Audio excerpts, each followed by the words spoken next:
Entonces, al redefinir la hipertensión pulmonar como una presión pulmonar media mayor a 20 milímetros, aumentamos y mucho la sensibilidad para detectar pacientes con una elevación anormal de la presión de la arteria pulmonar.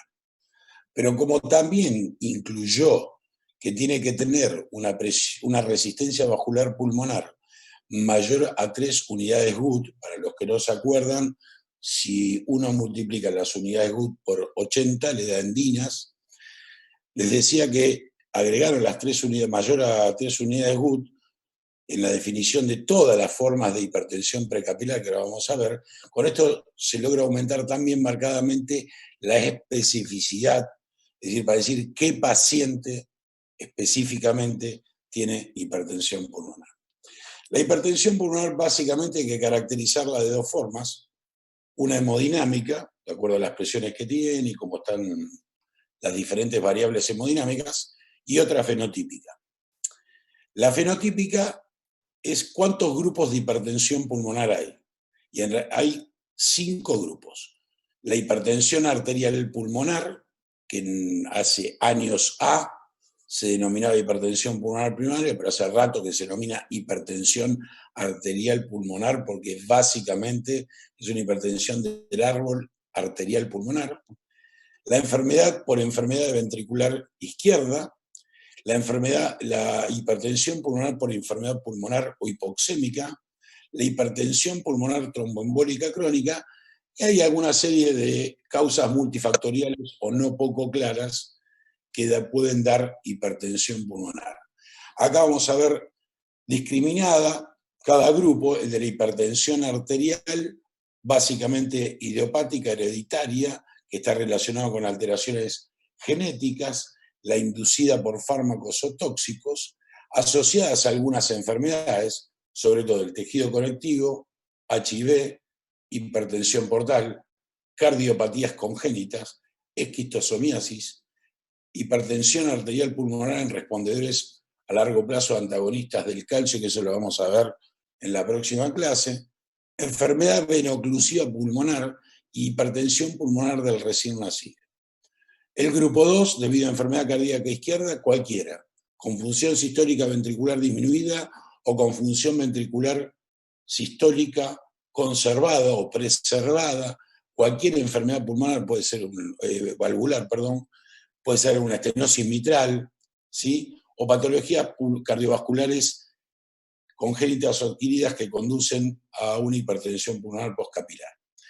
La asociada al grupo 3, enfermedad pulmonar, la asociada a la enfermedad pulmonar, que puede ser el EPOC, pulmonar restrictiva, otras enfermedades, hipoxia sin enfermedad pulmonar o enfermedades pulmonares del desarrollo.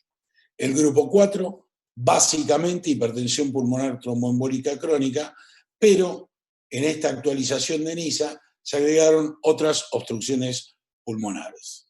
Con respecto a los de mecanismo incierto multifactorial, hay algunas enfermedades hematológicas, otras metabólicas y cardiopatías congénitas mucho más complejas. Bien, entonces tenemos 5 grupos con respecto a la caracterización fisiológica o fenotípica, y ahora vamos a ver cómo caracterizamos a esos grupos hemodinámicamente. Recordamos, la circulación pulmonar normal es un sistema de baja resistencia y alta capacitancia.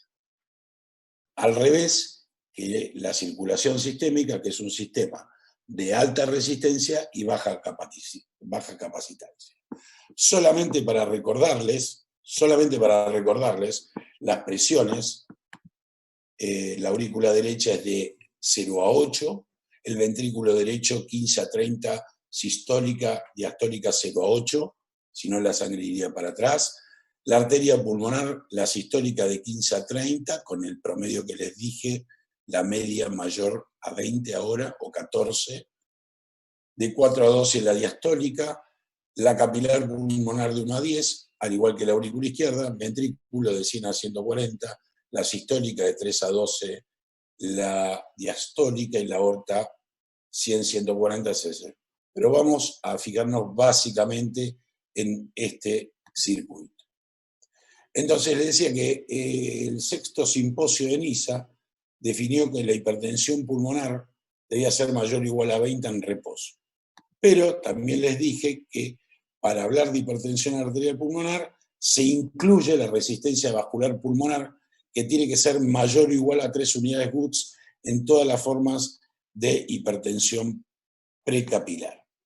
¿Por qué decimos esto? La presión arterial pulmonar, básicamente hay aumento en la arteria pulmonar, ¿sí? Esto se diagnostica por cateterismo derecho y tiene que tener una presión, de nuevo, una presión arterial pulmonar mayor o igual a 20, con una presión de enclavamiento pulmonar menor a 15 milímetros de mercurio y, de nuevo, la resistencia vascular pulmonar mayor a 3 unidades Woods. Si es de causa izquierda, fundamentalmente lo que hay aumento es de la presión en la aurícula izquierda, que lo vamos a manifestar por aumento de la presión capilar pulmonar, que tiene que tener más de 15 milímetros de mercurio, pero para decir, repito, hipertensión pulmonar por enfermedad cardíaca izquierda, tiene que tener una presión arterial pulmonar media mayor a 20 milímetros de mercurio.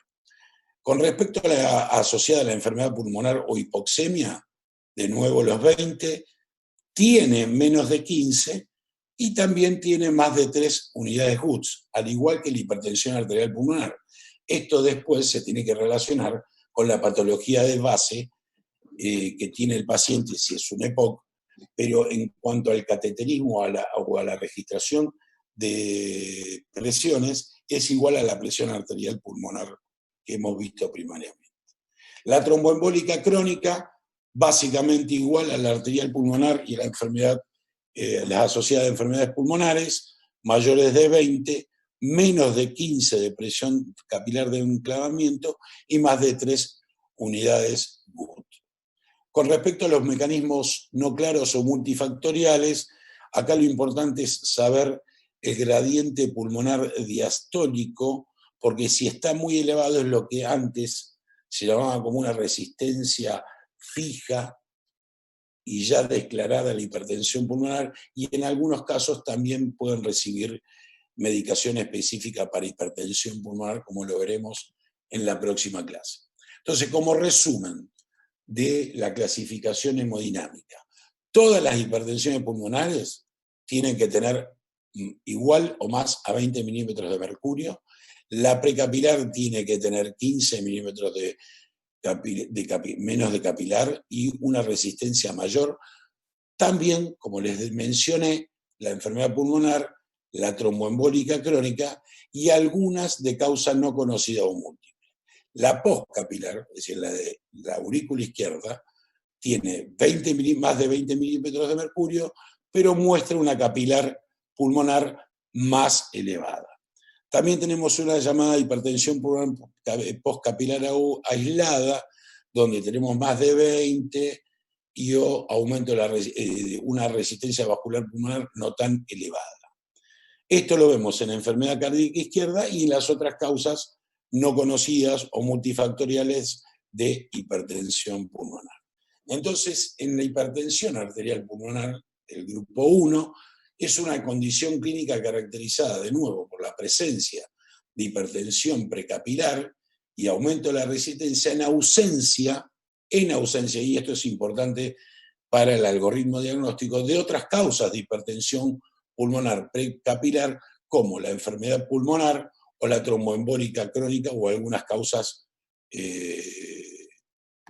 no comunes. La hipertensión arterial pulmonar incluye diferentes situaciones que condicionan un cuadro clínico similar y cambios patológicos virtualmente idénticos en la microcirculación pulmonar.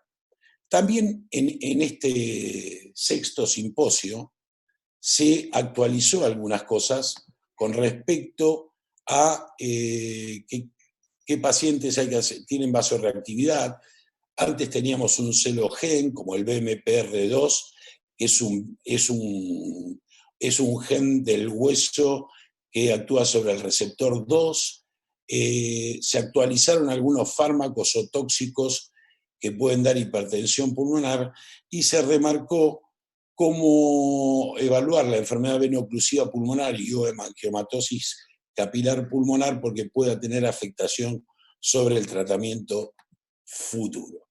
Con respecto a la actualización de los genes, tienen un alto nivel de evidencia, ya lo sabíamos desde siempre, el BMPR2, y se agregaron toda una serie de genes donde el más estudiado de todos ellos es el SMAD9, aunque hay otros SMAD que en realidad son proteínas derivadas de genes. Con respecto a los tóxicos, y esto es muy importante, se agregó, cosa que no había antes, las metanfetaminas, y es muy importante porque todos sabemos que hay mucha gente que consume metanfetaminas actualmente, y el dasatinib, que es o era una droga muy utilizada en algunos cánceres específicos.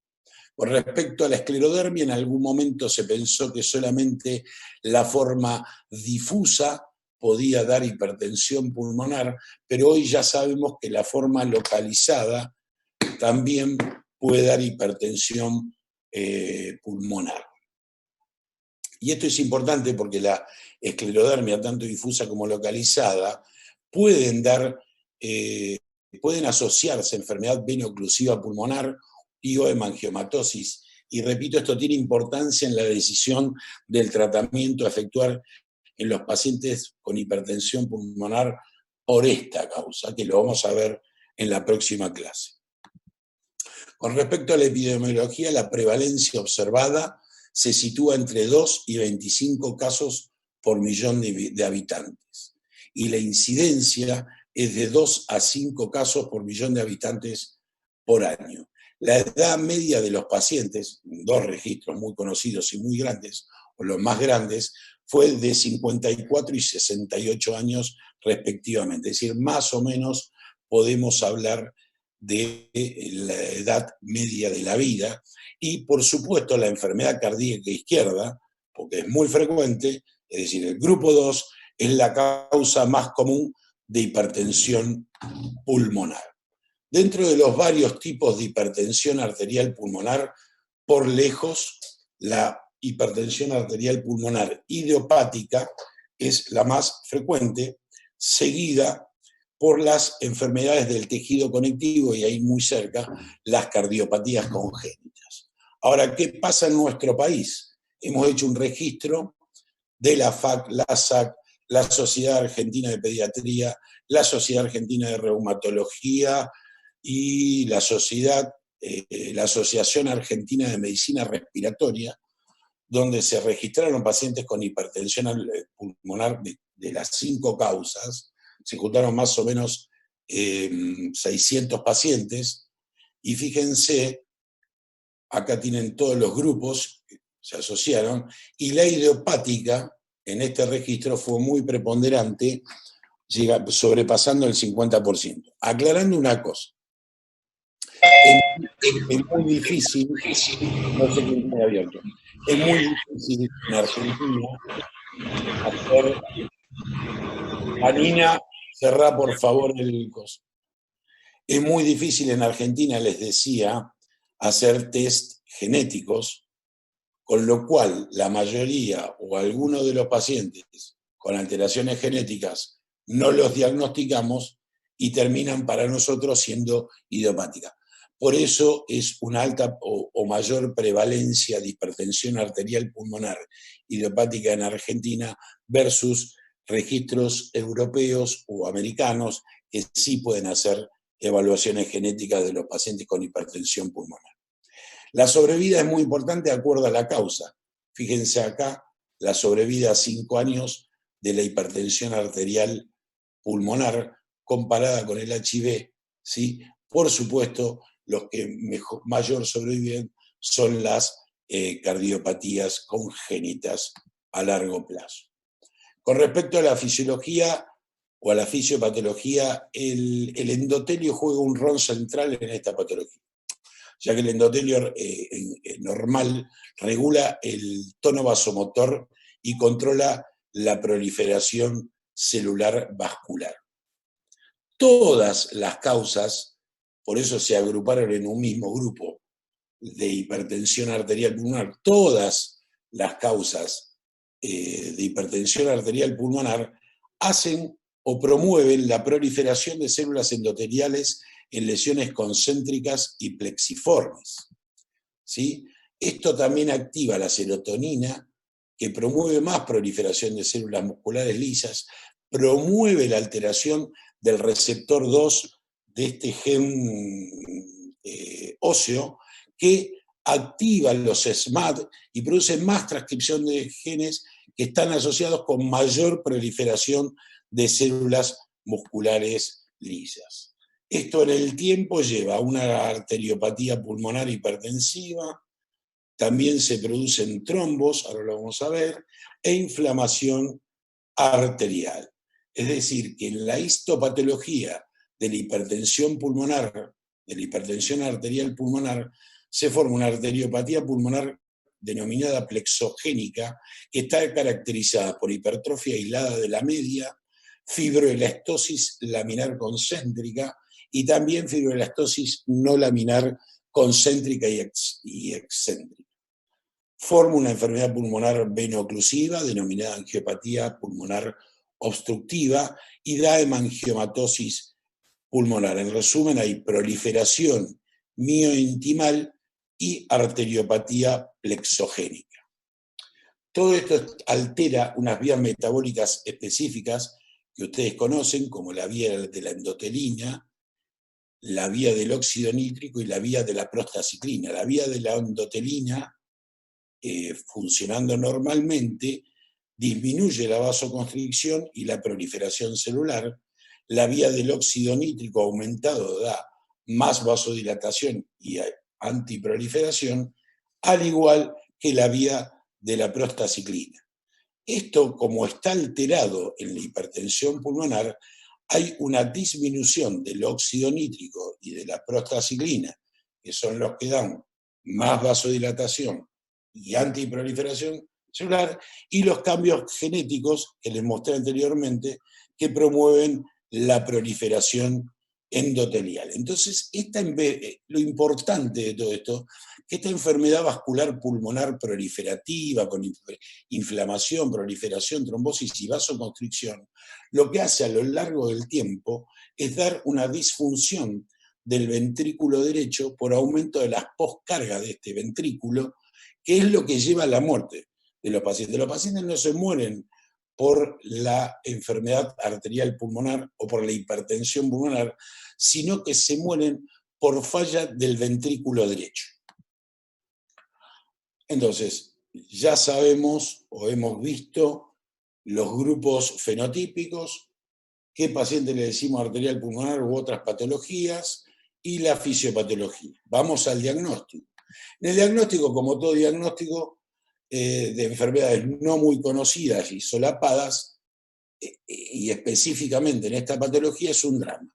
La mayoría de los pacientes que consultan o se les realiza el diagnóstico pasaron 3 o 5 años, pasaron por 5 o 6 médicos, y esto es un drama porque se pierde mucho tiempo en el tratamiento de la misma. Fíjense que es muy importante el diagnóstico temprano. Esto es un screening, es un trabajo de Marc Ambert, que es un francés que se dedica a esto, donde dividieron los pacientes que se les diagnosticaba rápidamente a través de un screening, por ejemplo, pacientes que tenían enfermedades del tejido conectivo, y a otros que no se les hacía, donde se les diagnosticaba, iniciaba tratamiento y tenía una sobrevida del 75% a los 2 o 3 años. Una mortalidad del 75% a los 2 o 3 años, y con screening se caía casi a la mitad, persistiendo bastante alto, pero bueno, es un número interesante. Entonces, debemos dividir el diagnóstico en una etapa de detección, que por supuesto está la consulta, donde veremos la sintomatología, cómo hacemos el screening, el hallazgo incidental, la evaluación en examen físico, electrocardiograma, radiografía de tórax y ecocardiograma. Y en la historia clínica es muy importante evaluar en el paciente, que consulta si tiene disnea, fatiga, dolor torácico, síncope, presíncope, palpitaciones, edemas, tos y factores de riesgo asociado o condiciones asociadas, como le decía, por ejemplo, que sea un paciente con enfermedad del tejido conectivo o que sea un paciente con HIV. De todas maneras, por lejos, el síntoma más frecuente es la disnea, tanto al inicio como en la evolución. En la evolución, todos los pacientes tienen disnea y muchísimos pacientes tienen fatiga. Después hay diferentes porcentajes de palpitaciones, presíncope, fenómeno de Raynaud. Con respecto al examen físico, hay que ir a buscar en el foco pulmonar, porque hay un reforzamiento del segundo ruido pulmonar. También se pueden ocultar soplos de insuficiencia tricuspide pulmonar, evaluar si tiene ingurgitación yugular, edema de miembros inferiores, ascitis, otros soplos, hepatomegalia. Por supuesto, le hacemos un electrocardiograma, que lo más preponderante es ver si tiene alguna alteración derecha. Acá le puse un electrocardiograma con sobrecarga ventricular derecha. El electrocardiograma, como en toda patología, porque tiene como 150 años este método, tiene una sensibilidad y especificidad relativamente bajas, 55 para la sensibilidad y especificidad del 70, donde si está presente la hipertrofia ventricular derecha en alrededor del 90%, la desviación del eje en el 80%, se puede constatar agrandamiento auricular derecho, también trastornos de conducción de la rama derecha. De todas maneras, tiene un nivel de recomendación 1C. A todos los pacientes le tenemos que hacer electrocardiograma. Con respecto a la radiografía de tórax, básicamente pedir frente y perfil. ¿Por qué el perfil? Porque mucho no se acostumbra ahora. Sirve en el perfil porque vemos el agrandamiento ventricular derecho por achicamiento del espacio retroesternal. Esto nos habla de un agrandamiento ventricular derecho. Lo otro que se puede constatar en el frente es el aumento del diámetro de la arteria pulmonar, tanto en hombres como en mujeres, con diferentes centímetros. Entonces, la radiografía en general está bastante alterada, sobre todo en los estadios avanzados. Puede haber prominencia del arco medio y de las arterias pulmonares que les dije, afinamiento brusco de los vasos periféricos, la obliteración, les decía, del espacio retroesternal en la vista de perfil sugiere aumento del tamaño del ventrículo derecho, puede haber cambios en el parénquima pulmonar y en los cortocircuitos de izquierda a derecha se observa el aumento de la vascularización pulmonar. También tiene un nivel de recomendación 1C.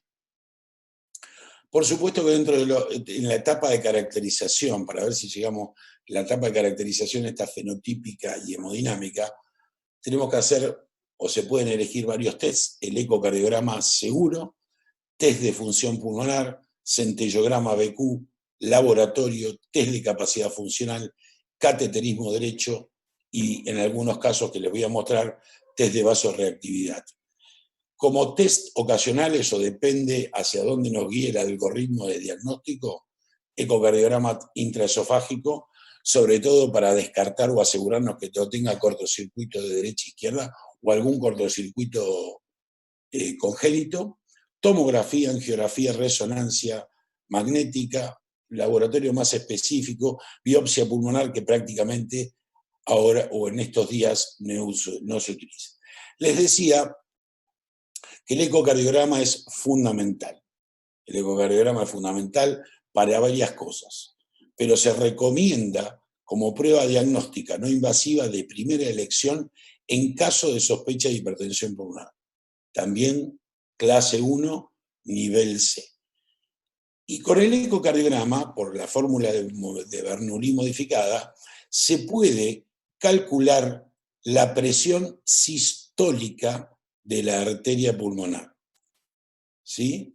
También se pueden observar con el ecocardiograma las dimensiones de las cavidades, la motilidad del ventrículo derecho, cómo está el septum, si está aplanado, si está bombado, si está normal, evaluación de la vena cava inferior, la evolución de la función ventricular derecha a través del TAPSE, y lo más reciente o en los últimos años se demostró que es muy importante la velocidad pico de regurgitación tricuspidia. Y esto divide las aguas para decir si el paciente tiene o no tiene probabilidades de hipertensión pulmonar. No es solamente la presión sistólica de arteria pulmonar. Aprovecho para decir, porque todavía hay muchos ecocardiografistas que informan presión sistólica 50, o perdón, 35, y dicen hipertensión pulmonar, y eso no es hipertensión pulmonar. La definición es la media, que solamente se puede hacer por cateterismo derecho, como vamos a ver en un ratito. Entonces les decía que la velocidad pico de la regurgitación tricuspidia, si es menor a 2,8 no medible, sin otros signos es decir, no es necesario que tenga otros signos de hipertensión pulmonar, porque es de muy baja probabilidad. Si ya la medición, si tiene otros signos, es un riesgo intermedio. Si tiene entre 2,9 y 3,4, también es intermedio. Si tiene más de 3,4, no se requiere una. Es decir, es muy importante dividirlo entre mayor o menor de 3,4, y si entre 2,8 y 3,4 vamos a necesitar otros signos ecocardiográficos como un TAPSE disminuido o ver cómo están las dimensiones del ventrículo derecho, ¿sí? Acá les muestro. Siempre saben que la relación tiene que ser mayor a 1, puede haber aplanamiento del septum interventricular, dando un índice de excentricidad también mayor a 1, les decía el TAPSE, el diámetro de la arteria pulmonar que se puede medir en el trastorácico, el diámetro o si está colapsada o no, o si tiene colapso inspiratorio la vena cava inferior. Por supuesto, a los pacientes le pedimos laboratorio, hemograma, bueno, esto es habitual. Sí hay que hacer estudios, si no los tiene el paciente, para descartar enfermedad autoinmune, hacer serología para HIV, pero lo más importante es realizar dosaje de péptidos, que también es clase 1C. ¿Por qué es importante el dosaje de los péptidos? ¿Sí? Acá les muestro que ante la misma media pulmonar es muy importante la diferencia de mortalidad o sobrevida entre el paciente que tiene normal el péptido o con un valor poco alterado versus aquellos que lo tienen muy elevado. ¿Sí? Ante la misma presión pulmonar, los pacientes que tienen elevado el péptido tienen mayor mortalidad que aquellos que lo tienen normal o levemente aumentado. Por supuesto, debemos hacer pruebas de función pulmonar, como espirometría, prueba de la caminata, y en algunos casos pruebas de esfuerzo cardiopulmonar. Le hacemos espirometría, donde evaluamos volumen de reserva inspiratoria, volumen corriente, reserva expiratoria, capacidad vital forzada, capacidad pulmonar total, capacidad funcional residual. Y para los cardiólogos tendríamos que tener esta referencia. La espirometría en la hipertensión arterial pulmonar, es decir, grupo 1, en general es normal o levemente restrictiva. Puede haber reducción de la difusión pulmonar de monóxido, en especial al ejercicio, y en especial, les remarco, los pacientes que puedan tener enfermedad venoclusiva y o hemangiomatosis pulmonar. A veces se acompaña de una hipoxemia leve y tienen hipocapnia por la taquipnea que asocian habitualmente. Les decía el test de la caminata, muchos lo habrán visto, es un test simple que se evalúa para evaluar la tolerancia al ejercicio, es económico, básicamente hay diferentes registros, pero hay mucha diferencia entre si un paciente en su primera caminata camina más de 250 metros o menos de 250 metros. Eso es lo que divide las aguas. La desaturación del 10% aumenta el riesgo de mortalidad. Es una variable independiente, sobre todo si los pacientes en el tiempo van disminuyendo la caminata, no si la aumentan. Si la aumentan la caminata no quiere decir que van a vivir más, pero sí, si disminuye la caminata versus el basal a través del tiempo, habla de que tienen mayor mortalidad. Sí la hacemos, lo que se llama una escala de disnea de Bohr, antes y después de comenzar la caminata, no importa, no se van a acordar de memoria, 0 es indisnea, 10 es muy, muy severa la disnea al máximo, ¿sí? Para evaluar cómo lo tolera al ejercicio. Con respecto al test de ejercicio cardiopulmonar, está reservado para casos muy especiales, sobre todo los que no completan la prueba de los 6 minutos. Es decir, no es una exigencia que hagan un test de ejercicio pulmonar. Acá lo que vamos a ver es reducción en el pico del consumo de oxígeno y disminución en el límite de la anaerobiosis. También hay disminución del máximo volumen respiratorio. Pero repito, es raro hoy en día que pidamos un test de ejercicio cardiopulmonar. Sí, lo que pedimos, y lo vamos a ver en el algoritmo diagnóstico, a todos los pacientes que no tengamos diagnóstico, un centellograma ventilación-perfusión de pulmón.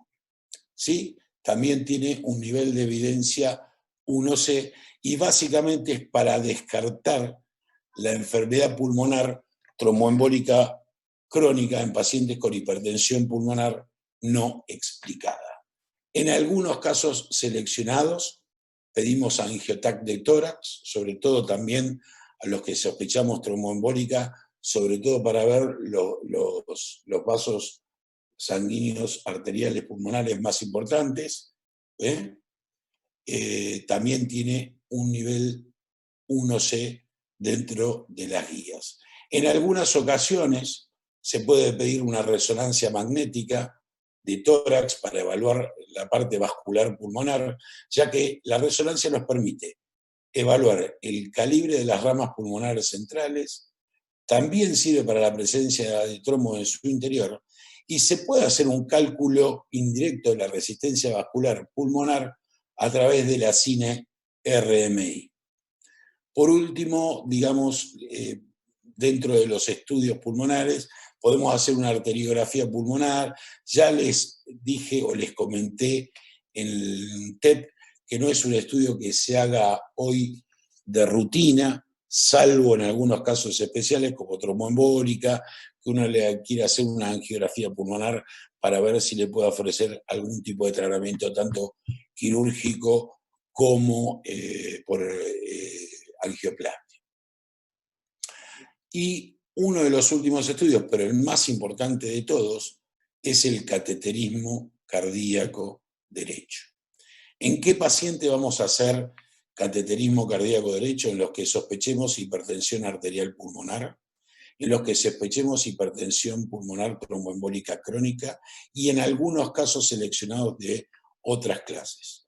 Los objetivos de este estudio: establecer el diagnóstico para la clasificación hemodinámica que les mostré al principio, ver cómo está la presión de enclavamiento pulmonar o la capilar pulmonar, como la quieran llamar, cómo está el gasto cardíaco, cómo está la saturación venosa de oxígeno, y en algunos casos vamos a hacer una prueba vasodilatadora o de sobrecarga de líquido, depende la causa que sospechemos.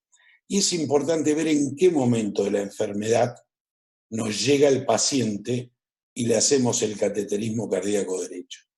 Porque la hipertensión arterial pulmonar es una enfermedad progresiva, donde tiene una etapa presintomática o compensada, donde aparecen los síntomas, ¿sí?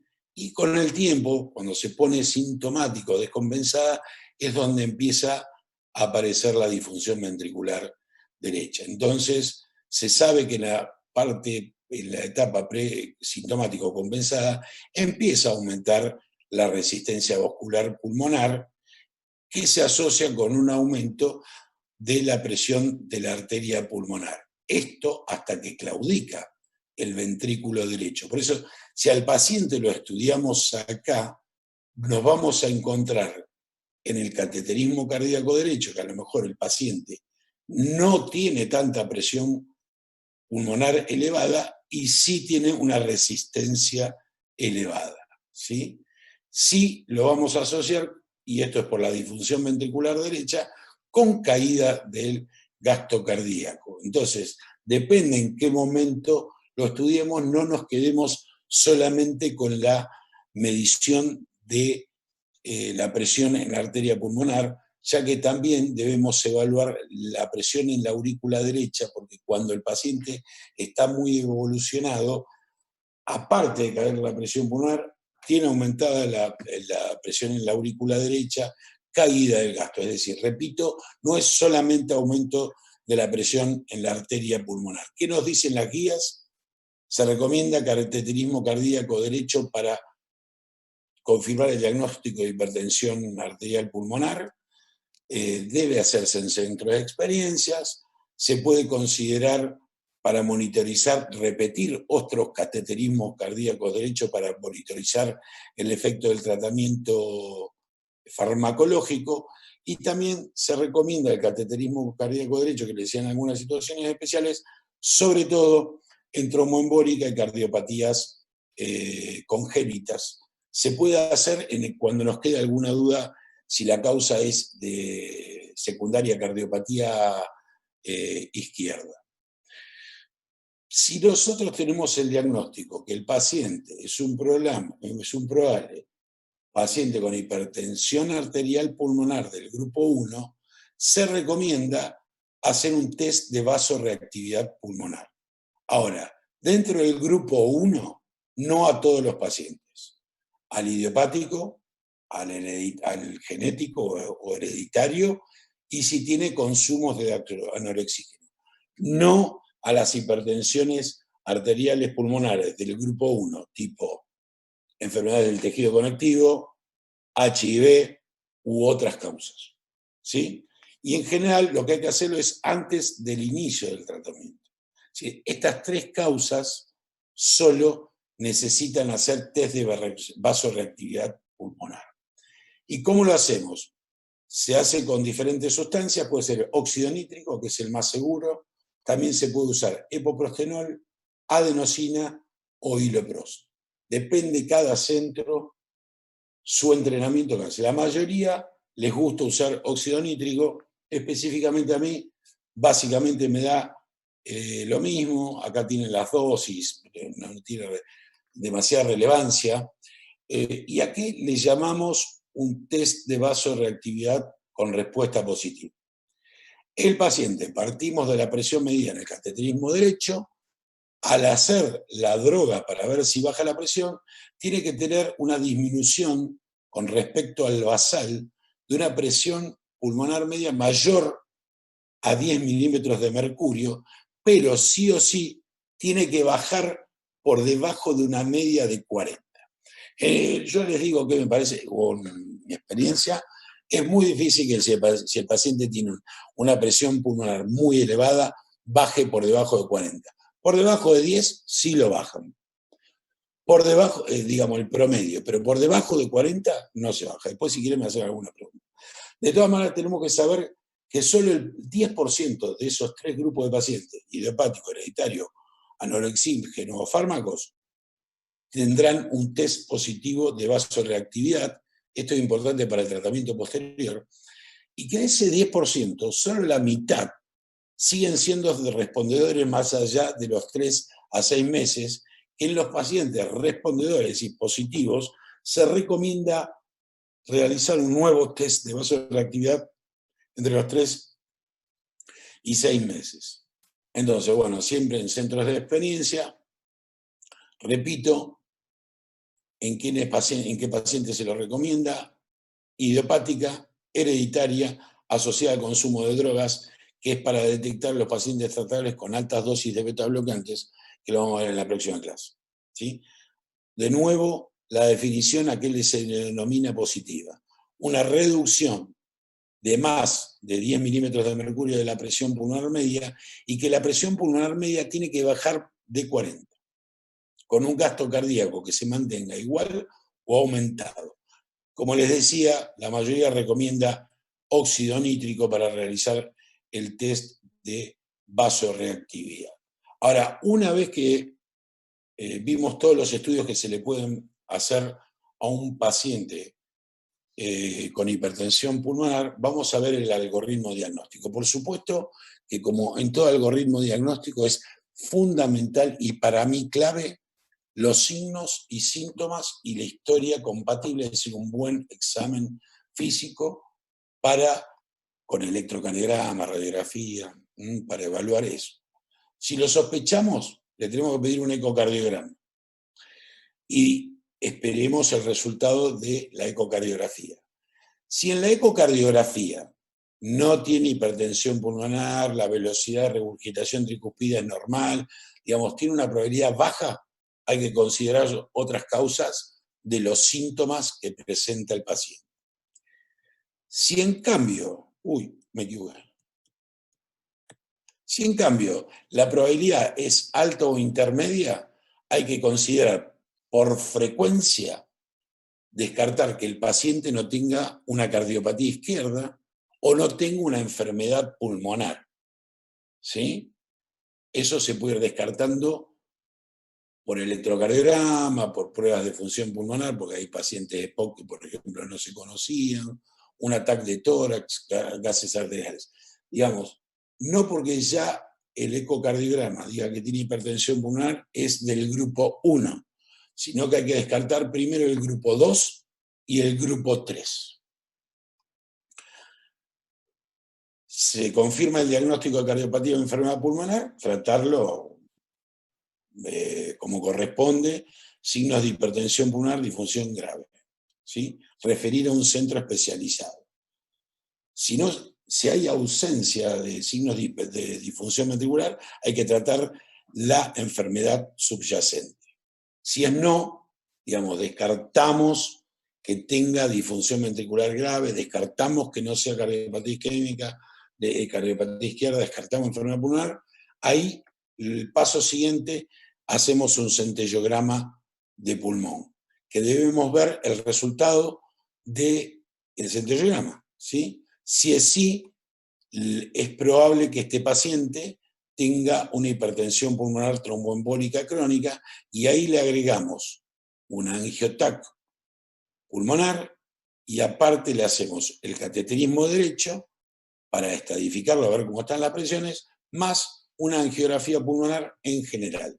Si es no, le hacemos un cateterismo cardíaco derecho donde buscamos ver qué presiones tiene. Si el paciente tiene una media mayor a 20, con una presión de enclavamiento pulmonar menor a 15 y una resistencia mayor a 3 milímetros de mercurio, debemos considerar otras causas. ¿Sí?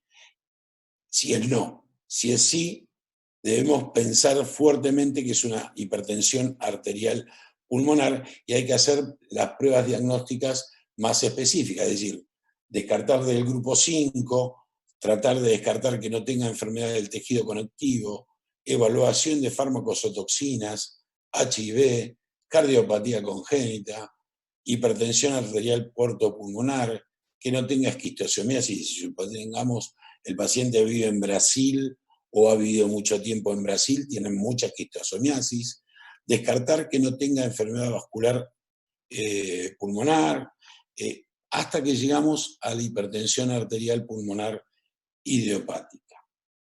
Una vez que tenemos todo el algoritmo diagnóstico, tenemos que usar algún score de riesgo.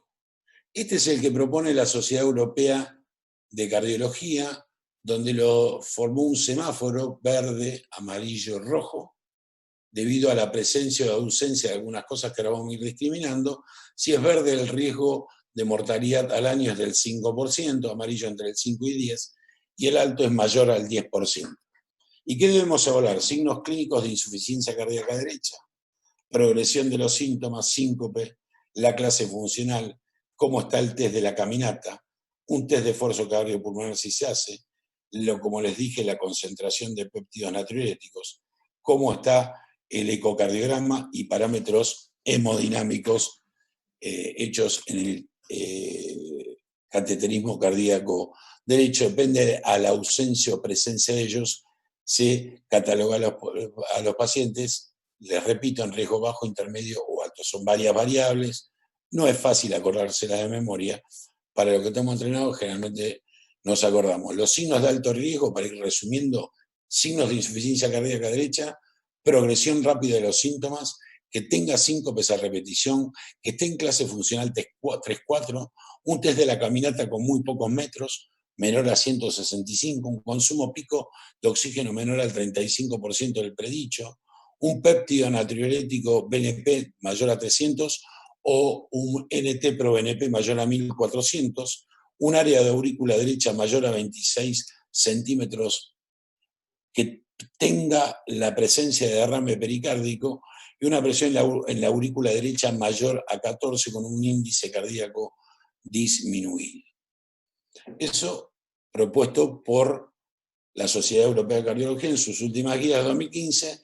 Esto es lo que se propuso en el 2018 en la reunión de hipertensólogos pulmonarólogos, por decirlo de una manera, donde se trató de reducir las variables en variables de bajo riesgo, riesgo intermedio o alto riesgo, y básicamente se redujo a clase funcional que presenta el paciente, el test de la caminata, el dosaje de péptidos o la presión en la aurícula derecha y ver cómo está la saturación venosa de oxígeno, depende de las variables que tenga, si viene en bajo riesgo, alto riesgo o intermedio.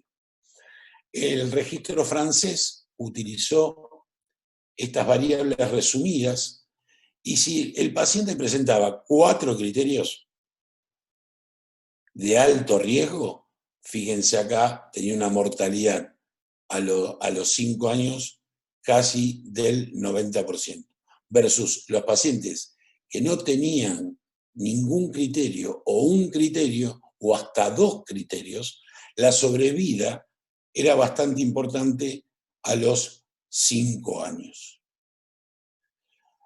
Hay otros scores, este es el que más me gusta a mí, que es el REVEAL 2, porque le agrega variables bastante clínicas. Fíjense, le da mucha importancia al grupo o al subgrupo de hipertensión arterial pulmonar, si es hombre, porque se mueren más que las mujeres, como en casi todas las patologías, le agrega la función renal que tenga el paciente, la clase funcional, signos vitales, si está hipotenso o taquicárdico, le sumo o le resto un punto, si ha tenido hospitalizaciones, cuánto camina en la caminata, le sumo o le resta puntos.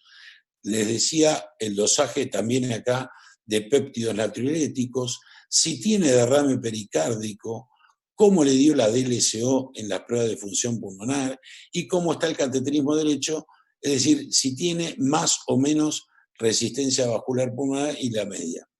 Todo eso, sumado a 6 puntos basales, nos da un score. Si el paciente tiene entre 0 y 6, que para este score es bajo, fíjense que la sobrevida, al igual que el score europeo, es bastante importante a 12 años. En cambio, si el paciente tiene un score por arriba de 12 o 13, la sobrevida es muy escasa a 12 años, menor al 20% o al 30%. Lo otro que hemos agregado en los últimos años, y ya lo remarqué en el cateterismo, es la función del ventrículo derecho. Pacientes con disfunción ventricular derecho se comportan distinto con respecto a la clase funcional o a la caminata. Es decir, un paciente que camine igual a otro paciente, si uno de los pacientes tiene disfunción ventricular derecha, se muere más que aquel que no tiene disfunción ventricular derecha. Fuera de la caminata, vamos a la clase funcional. 2 pacientes con clase funcional igual, pongamos 2. Uno con disfunción ventricular derecha y otro sin disfunción ventricular derecha. Los pacientes con disfunción ventricular derecha se mueren más que aquellos que no tienen disfunción ventricular derecha. Por eso se propone que aparte de los scores, o el score puede ser el europeo o cualquiera, se le agregue para ver la progresión de la enfermedad o evaluar el riesgo de la enfermedad, y creo que va a estar actualizado en las próximas guías, que creo que van a ser el año que viene, evaluar muy bien la función ventricular derecha. Como mensaje final, hay que recordar que esta enfermedad tiene síntomas no específicos, un poquito de disnea, algo cansado, gente en edad media. Recordar que la disnea es el síntoma predominante, saber que está condicionado por múltiples patologías que hay que descartar, cardiopatía isquémica, EPOC, tromboembólica, enfermedades hematológicas, y saber que en nuestro medio tenemos la posibilidad salvo lo que les dije de lo genético, de hacer una evaluación diagnóstica, porque es fundamental en esta patología hacer un diagnóstico de certeza. Muchas gracias. Espero preguntas.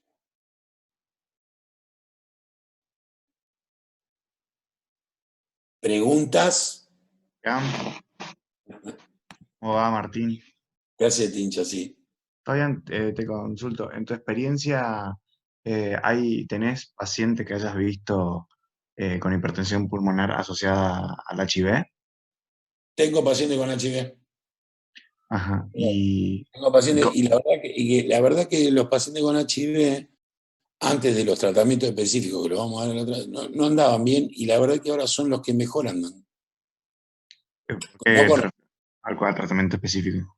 con tratamiento para HIV, por supuesto, y con tratamiento específico para hipertensión arterial pulmonar.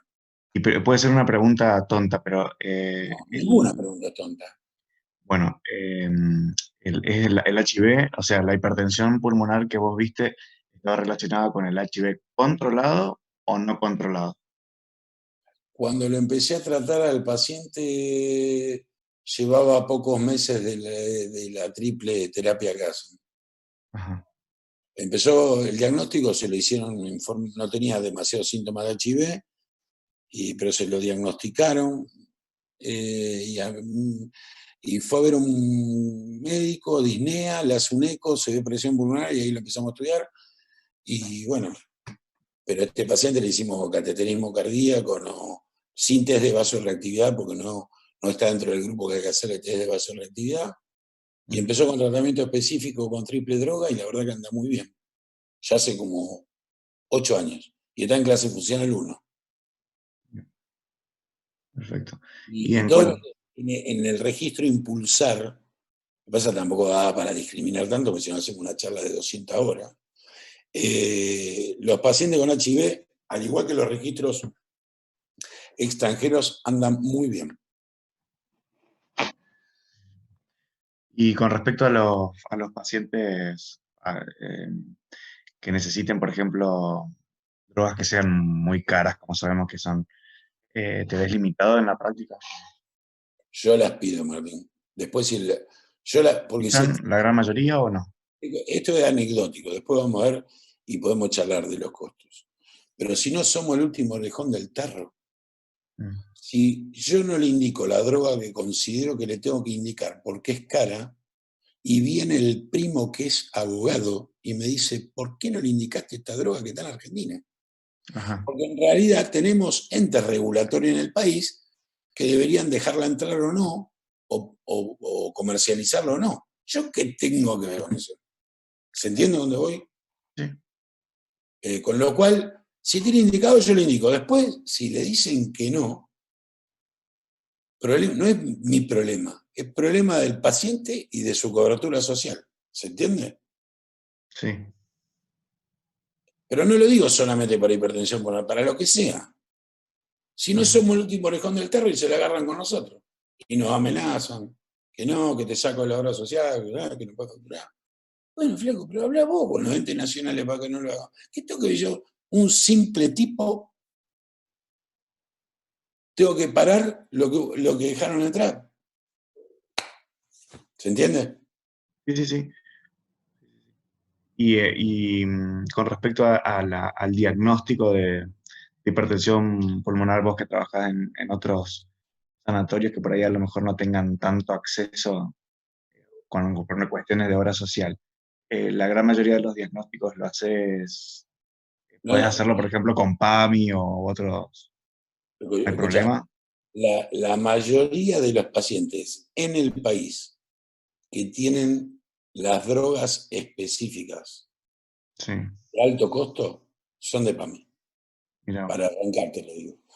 Y la verdad que no, tengo mucho más problema con otras obras sociales, provinciales o no, o prepagas, que con PAMI. Porque PAMI lo que tiene estructurado, que por ahí uno, si ustedes no trabajan mucho con PAMI, no lo sabe. PAMI tiene todo estructurado. A ver, si el paciente tiene A, B, C y D, tiene esto y puede recibir esto. Ahora, le tenés que cumplimentar A, B, C y D, con lo cual te autorizan todos los estudios, todos, Ujú. ¿sí? Todos.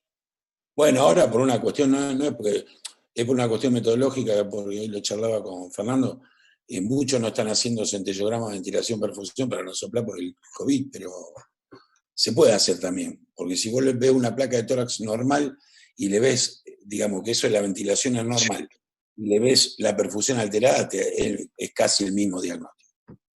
Bien. Pero en realidad para los estudios casi todos te lo autorizan, Ujú. casi todos te lo autorizan. Es raro, salvo que pida, qué sé yo, un angiotac multislice de 256, una cosa rara. No sé si se dieron cuenta, no estamos pidiendo cosas raras, porque por ejemplo ya está normatizado la mayoría de las coberturas provincial o no provinciales. Si vos le pones hipertensión pulmonar y le pedís péptido, se lo autorizan. ¿Se entiende? Sí, sí, Un sí. ecocardiograma hoy te lo autoriza todo el mundo, un centellograma también. Bueno, hubo que cambiar, hasta no hace mucho, 2 o 3 años, me habían dicho para un paciente que yo le quería descartar tromboembólica, le pedí un centello. Entonces me contesta el de la obra social, no, internalo. ¿Para qué lo voy a internar? Entonces, bueno, con el tiempo también se fueron acomodando y te lo autorizan también por ambulatorio, Claro. porque entendieron que no era un TEP lo que queríamos descartar. Porque, Ujú. porque antes le pedían no había angiotac y le pedíamos centello para descartar una embolia de pulmón. ¿Se entiende? Sí, sí, sí. Entonces ellos creían que queríamos descartar una embolia aguda. No. Pero te repito, con respecto a los estudios, en Ujú. general no hay ningún problema. Te puedes topar con alguno que te diga, no, esto sí, esto no, pero en general no son estudios que no hagamos todos los días.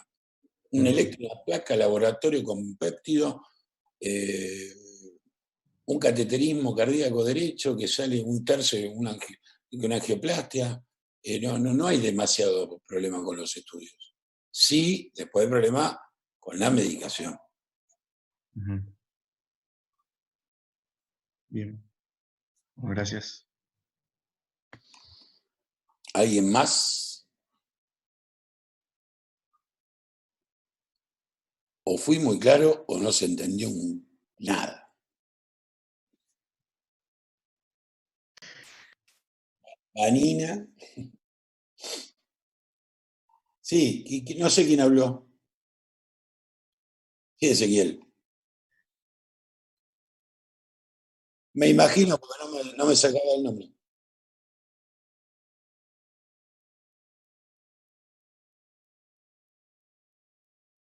Sí.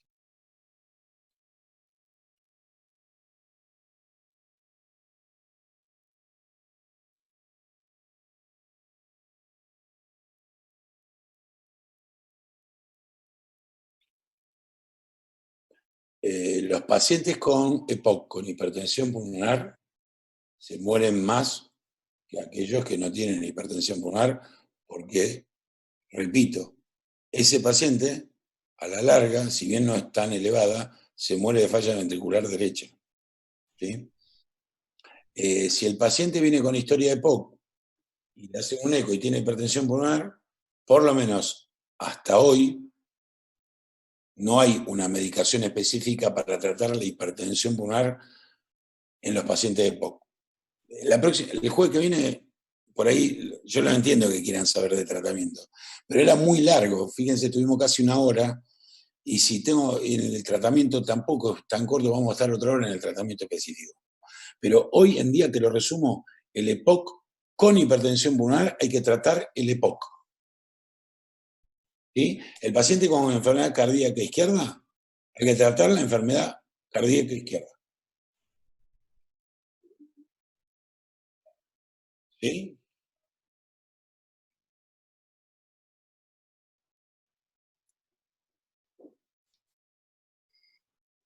Hello.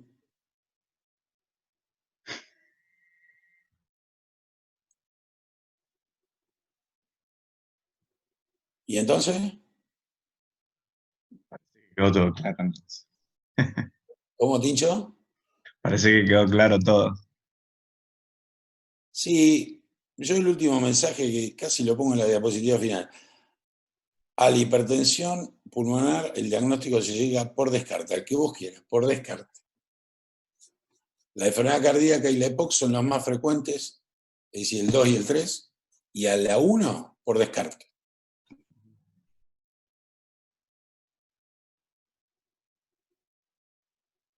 Valentina, Manuela, a ver qué es lo que tengo acá, Elis, coronaria, de coronaria está dibujado, me parece. Araceli, ¿alguien quiere hacer alguna pregunta? Y no terminamos, chicos. Che, no contestan. No, yo, Valen. No, Doc.